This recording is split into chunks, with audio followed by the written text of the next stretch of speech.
হজ মাসের চাঁদ দেখার পরেই আমরা একটা দোয়া পড়ে নিব।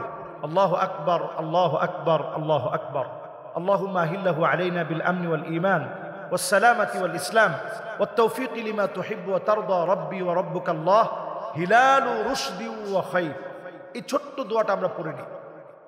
একেবারে ছোট্ট দোয়া। অর্থ কি? আল্লাহ আপনি সবচেয়ে বড়। আল্লাহ যে চাঁদ আল্লাহ আপনি আমাকে দিয়েছেন, এই চাঁদ আল্লাহ আমার জন্য কল্যাণকর বানিয়ে দেন, নিরাপত্তার চাদরে আমাকে বেষ্টিত করেন, শান্তিময় ইসলামে আল্লাহ আপনি আমাকে শান্তির চাদরে বেষ্টিত রাখেন। আল্লাহ তাআলা আপনি আমাকে, আমার এবং এই চাঁদের মালিক তো আল্লাহ, আপনি আল্লাহ চাঁদকে আমার জন্য কল্যাণকর বানিয়ে দেন। এই দোয়াটা পড়ে আমরা জিলহজকে শুরু করি। দ্বিতীয় নম্বর বিষয় হচ্ছে, জিলহজ মাসে যারা পারবো টানা একেবারে শুরুর দিন থেকে নিয়ে টানা 9 দিন আমরা রোজা রাখার চেষ্টা করি। তৃতীয় নাম্বার আমল হচ্ছে, জিলহজের এই মোবারক সময়ে ফাকসিরু ফিহিন্না তাকবীর ওয়াত তাহলিল ওয়াত তাহমিদ, বেশি বেশি আল্লাহু আকবার, আলহামদুলিল্লাহ এবং লা ইলাহা ইল্লাল্লাহ বেশি বেশি পড়ার চেষ্টা করি। 4 নাম্বার, এই মোবারক জিলহজ মাসে আমার আপনার দায়িত্ব হচ্ছে, মোবারক জিলহজ মাসে আমার আপনার দায়িত্ব হচ্ছে, জিলহজ মাসের 4 নাম্বার কাজ, যারা আমরা কোরবানি করার নিয়ত করে ফেলেছি, আমরা চুল কাটা বন্ধ করি। চুল কাটা, নখ কাটা, গোফ ছোট করা, এগুলা বন্ধ করে দিই। জিলহজের এই 10 দিন আমরা এই কাজটা করব না, এই কাজটা আমরা বন্ধ রাখব।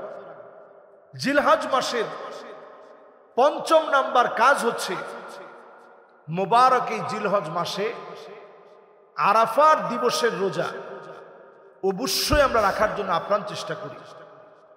নবী আলাইহিস সালাতু ওয়াস সালাম বলছেন, সিয়ামু ইয়াউমে আরাফা আহতাসিবু আলা আল্লাহ ইউকাফিরা সানাতাল্লাতী ক্বাবলাহু ওয়াস সানাতাল্লাতী বা'দাহু।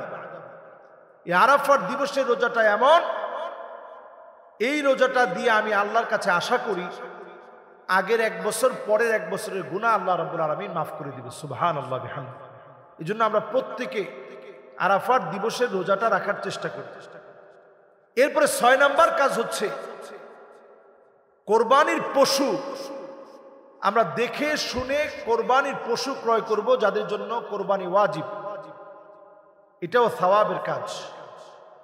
7 নাম্বার কাজ আমার আপনার জন্য, আমরা আইয়ামে তাশরিক জিলহজ মাসের 9 তারিখে ফজরের নামাজ থেকে নিয়ে 13ই জিলহজ পর্যন্ত এই পুরো সময়টাতে আমরা নামাজের সালাম ফিরানোর পরে 23 ওয়াক্তে নামাজের সালাম ফিরানোর পরে আমরা পড়ব আল্লাহু আকবার, আল্লাহু আকবার, লা ইলাহা ইল্লাল্লাহু আল্লাহু আকবার, আল্লাহু আকবার ওয়া লিল্লাহিল হামদ। এটা আমরা পড়ার চেষ্টা করি।